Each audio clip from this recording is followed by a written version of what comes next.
Hi, my name is Dr. Kenny Travillon. I'm the curator of mammalogy at the WA Museum, and my talk is called Bandicoot Sleuthing. So bandicoots and bilbies, so let me introduce them a little bit. So they're terrestrial marsupials. They have the shortest weaning period of any mammal, and they come with various diets from insectivorous, omnivorous, and herbivorous. And one of the features you can see on them is that they have very strong claws on the fore paws, and these claws are used for digging. So they get most of their food from the soil. So they'll dig up insects or plants or fungi that are in the soil. On the back foot, they're syndactylous, meaning that the second and third toe are joined together. And they come in lots of different sizes. The smallest and the largest actually not in Australia. They are in New Guinea. And so the smallest is 120 grams, and the biggest one is about 5 kilos. So there's multiple families in bandicoots and bilbies. So they're in the order Paramelimorphia. The Australian bandicoots are part of the family Paramelidae. The New Guinean bandicoots, Pararectidae. Bilbies are in the Thylacomiidae. And then we've lost a couple of families. In the last 100 years, we lost the pig-footed bandicoots, which are family Chiropodidae. And then further back in time, in the Miocene, we lost the Yaralidae. So my background was first to working on fossils. During my PhD, I learned a lot about fossils, and I started working on fossil bandicoots first. And while doing that, I described a lot of new species, from anything from some of the tiniest bandicoots to some of the carnivorous bandicoots, and even some of the ancestors to the modern bandicoots, one of which are named after the video game character Crash Bandicoot. But from that, after that, I got a job at the WA Museum, and when I got there, I was creator of modern mammals, no longer working on fossils, so I had to look at some things with fur. And because I worked on fossil bandicoots, first thing I went through in the mammal collections in WA was to go through the modern bandicoots. And I came across this box. It was meant to be all Western Bow bandicoots. And you can see here that some have dark marks on their backs and some don't. So it got me thinking, like, is this really all one species? It's a little bit odd to have so much variation for one species. So I started to look into it. And so on the right, you got the distribution that was, if you looked at the Mammals of Australia book, it was the distribution that was, you could see, which was the dark blue dots near Shark Bay was where that species was still around and living. And the light blue on the mainland was where it was extinct on the mainland. The red dots was where it was translocated, and all the black dots were actually all the fossil or subfossil sites. So I looked into the taxonomy of this group and found out actually it was more than one species originally. There was up to 5 different species named, and for some reason we went from those 5 species to a single one. So the other ones were just basically placed as junior synonyms of Parameles bougainville. So I looked into the literature and see, like, why do we have 1 and not 5? And there was really only 2 main stories. There was one by Tate in 1948, which examined only the types of Pinotina fasciata and a single specimen of P. bougainville. And what was really, so we've only by looking at 3 specimens, which is not a very big sample size. On one part of his study, he said that they were all different and should be recognized as 3 different species. And then another part of the same paper said, they are all very similar and should be recognized by one species. So within the one study, there was already opposing arguments presented. The other studies were done by Friedman and Joff in 1967, and they did it a little bit something weird. They took specimens of P. bougainville, mixed it with another species altogether, which is the desert bandicoot, Parameles eremiana, and also included some of the ones from the nullarbor, which they call Notina, but nobody had really looked at specimens from the nullarbor until then. So it was a big assumption.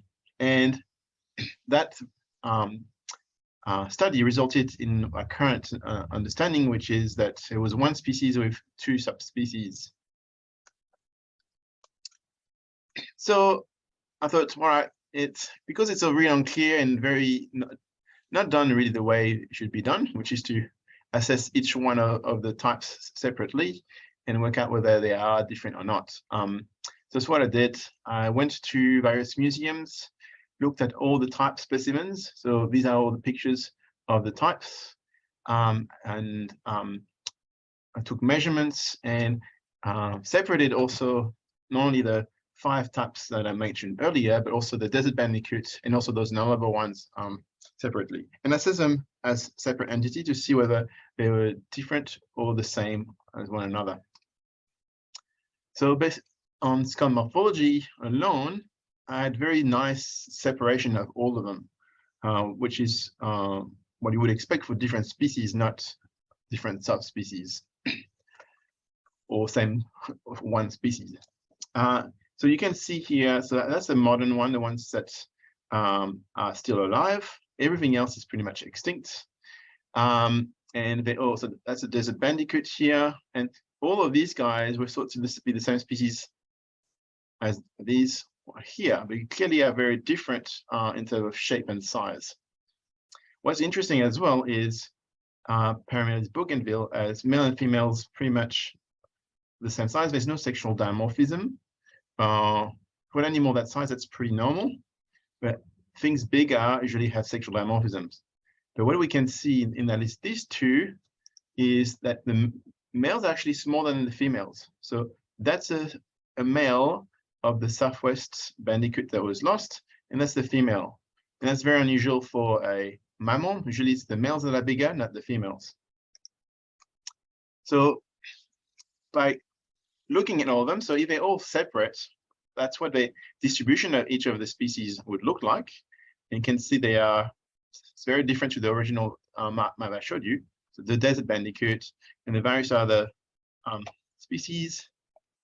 And they actually lived in different habitats altogether. And extinctions happened in a weird order, but it starts over here with Fasciata, and that's around the same time that the livable plains were actually transformed for agriculture, and also the arrival of foxes in the area. And things went extinct basically from right to left as foxes moved left. Curiously enough, the one on the nullarbor didn't go extinct when they should have been. Everything else went extinct from east to west and then from west to north. So why did these guys went extinct? We didn't go extinct is when I was looking for the literature of like people that actually caught these guys, they said actually one thing that they observed that was very unusual for a bandicoot is that when you actually approach them, instead of just running into the bush, they would do a leap up in the air and then went into a bush. And that may have confused a few foxes. They would expect basically to just run after their prey, not to see them jump in the air. The other thing is when they caught these bandicoots on the nullarbor, they actually worked out that if you put two in the same cage, they really disliked each other and they would fight, and often one would kill the other. So they were super feisty. So maybe also the fact that they were more aggro than other bandicoots that maybe saved them from extinction for a little while. But they did go extinct in the end, just a bit longer than they lasted a bit longer than expected. So moving on to the next one, which is the pig-footed bandicoot. So it was first described by Ogilvy, and Ogilvy never saw actually a Bigfoot in his entire life. He was sent a drawing by Major Mitchell, who was going through the Murray River, and basically that drawing was used for the description of the species.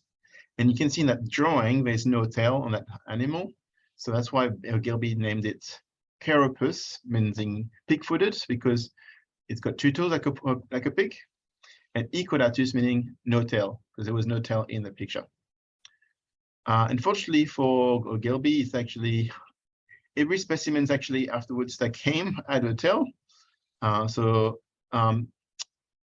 was an occasion where we tried to rename the species because of that, but that didn't work. You can't just rename a species just because you've discovered you named it incorrectly. But another species was named soon after from Western Australia. It was collected like Gilbert, and that's the one here. But Gould corrected some of Ogilvy's work by releasing his book on mammals of Australia, where his wife drew some of them and drew them really as they actually walking rather than walking like a normal bandicoot. They were actually trotting like a little horse. And that's because they walked on two toes at the front and one toe at the back. So I mentioned before, I worked on fossils before, and that's actually how I made this discovery. Is I was trying to score characters on my fossil species to see how they relate to the modern species. And when I was comparing them to pig-footed bandicoots, when I was working in Sydney, I was working on using this specimen at the Australian Museum.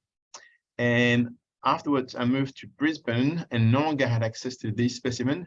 So I had to use photos on Museum Victoria's website, which is this specimen. And that's when I noticed that the characters I was seeing from the specimen in Sydney was not in the ones in Victoria. And just to show you the things, you can see the hole here.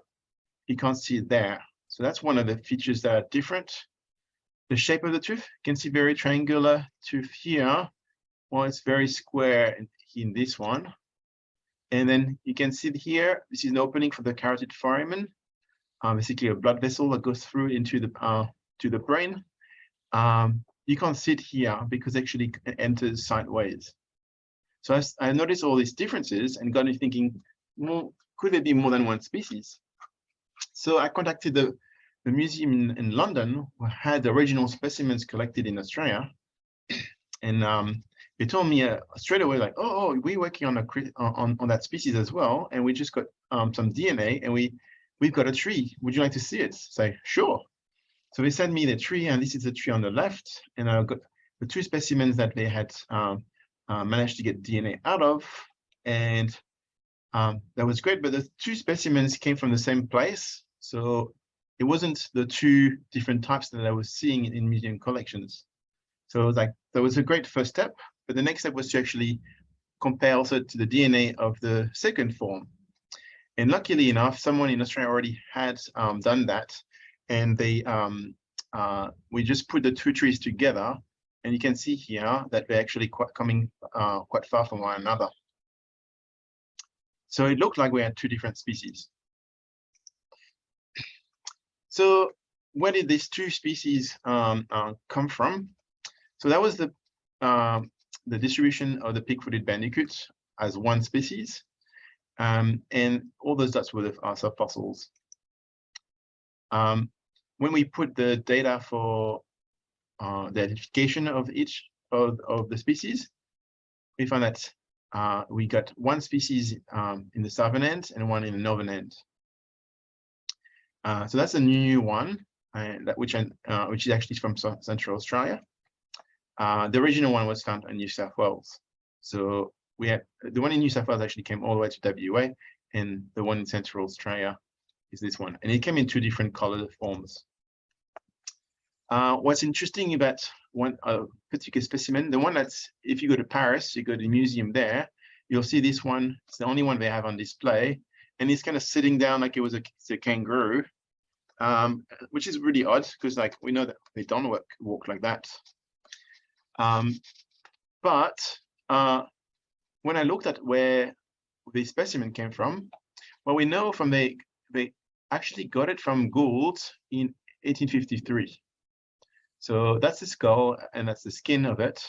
And it was exchanged for a bird around that time. So Gould was no longer interested in mammals from Australia. He was interested in just birds from around the world at that point. It was exchanging these Australian mammals. What's interesting is at that time, and I should mention that this is the central species because it doesn't have that hole there. So that's the new species. But before that time, when Gould exchanged it, the only trip that was done in Central Australia was Stutt's journey. And Stutt had met Gould when Gould came to Australia. He came to Adelaide. Stutt and him did a trip together, and it didn't go so well. All the horses died. But they stayed in contact afterwards. And when Stutt went into his journey into Central Australia in 1845, he collected specimens which he sent to Gould. And in Stutt's journal, he actually mentioned collecting these species and actually describing it in that exact position, sitting in a cage like that. And unfortunately for Stutt, actually thought that all bandicoots were omnivores, so they gave him meat, and this animal died. And it's not until much later that we found out that actually these are actually herbivores and they eat grass. So the last southern pig-footed bandicoot was collected in 1901 from Victoria. With the new species, there was also from 1901 some specimens, and there was lots of specimens without data that we managed to actually get. Should go back some data, and actually the date was a bit later, 1907. That was last ones collected from Central Australia. So when we divide that distribution into the two species, this is what it looks like, the two different species. And they occupied different habitats. One was more in the woodlands, the other one more in sand plains and dunes. And the extinction dates is very similar to the other bandicoots I presented earlier, which is one extinct earlier in the south, and then the other one later on. And probably from foxes or cats and use of land and change of fire regime. What was interesting is the early collectors actually tasted them, because one of the deal with collecting them was to work with traditional owners. Traditional owners were actually finding these animals for white fellows, and the deal was to get a skin and a skull for the museum. You had to give the rest to cook on the campfire and eat it. And so those early naturalists that were trying to discover new species, they actually got to taste those animals. And apparently it was delicious. All right, so the final part of my talk is on the Quenda, which is our local bandicoots, who you'll be all familiar with. So that's the map of the Quenda. The dark blue is where it currently is. Light blue was more recently extinct, and the red is from the fossil records, so earlier than 200 years ago.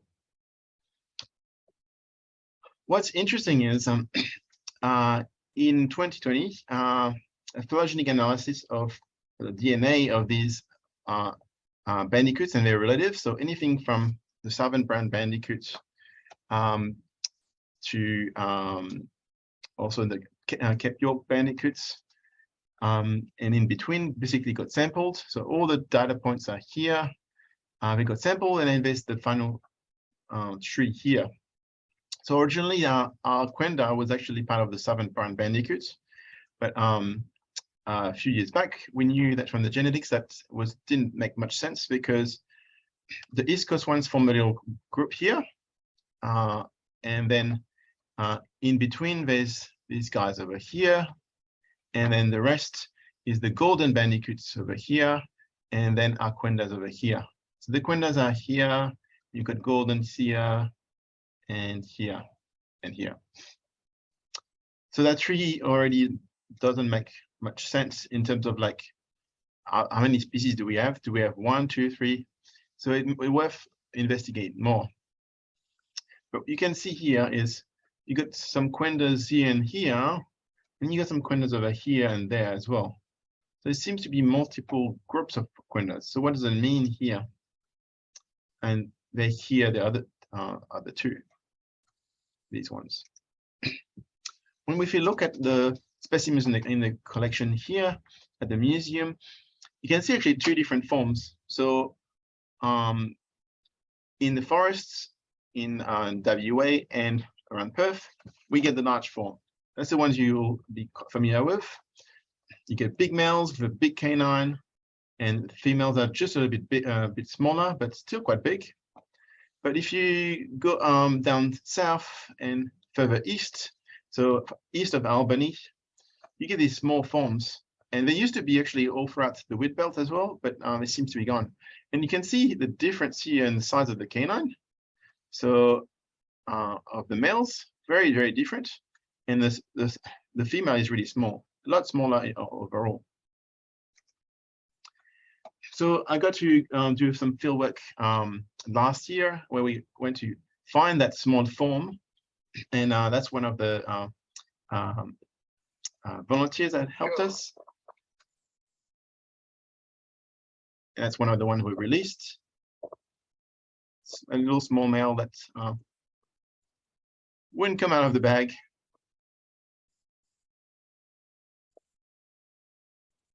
Here he goes, very fast, but quite small compared. So it's a full adult male, and it was probably half the size of the ones you would get around here. So like before, I basically measured a lot of skulls, and just to show you the difference between the large forms and the small forms. So this is a proximal covenant analysis, cranial and dental measurements. And they form very discrete groups. The probability that they are the same thing is 0. So it's basically very significantly different from one another. And Doe Island actually on the research archipelago is just off Esperance, and there's a population there, and they're also coming out quite different as well, these guys. So it looks like we're looking at two different species here.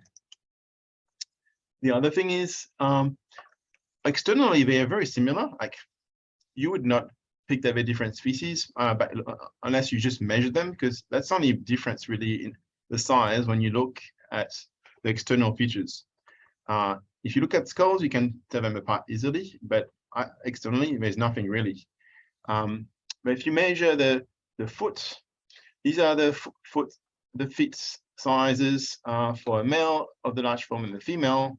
And you can see the female of the small form is so far away from either of those.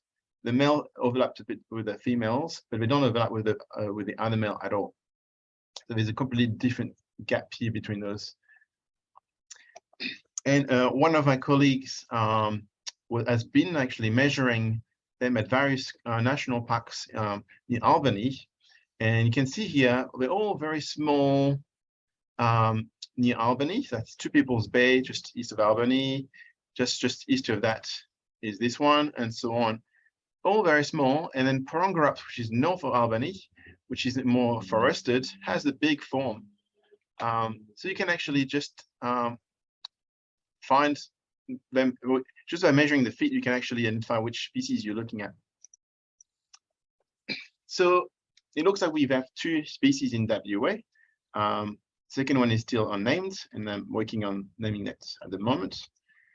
But the big one, the one you're familiar with, occurs in the forest in that region. And the second one is actually mostly extinct here. These are all the old records, but they're probably gone from this area. So if you go up there, you'll probably find no bandicoots at all. And they're really from Albany on along the coasts, and on probably up to here, and I'm sure they still occur over there now. And that's the island there. All right. Well, thank you very much. I hope you enjoy my talk, and I'll just leave you with that final video on our trip. We were trying to trap bandicoots, and then where we were staying, one kept coming to the door, probably wanting to be fed. So we did feed it in the end. But that sometimes you go in the field to try to find an animal, and they just come to you. All right. Thank you very much.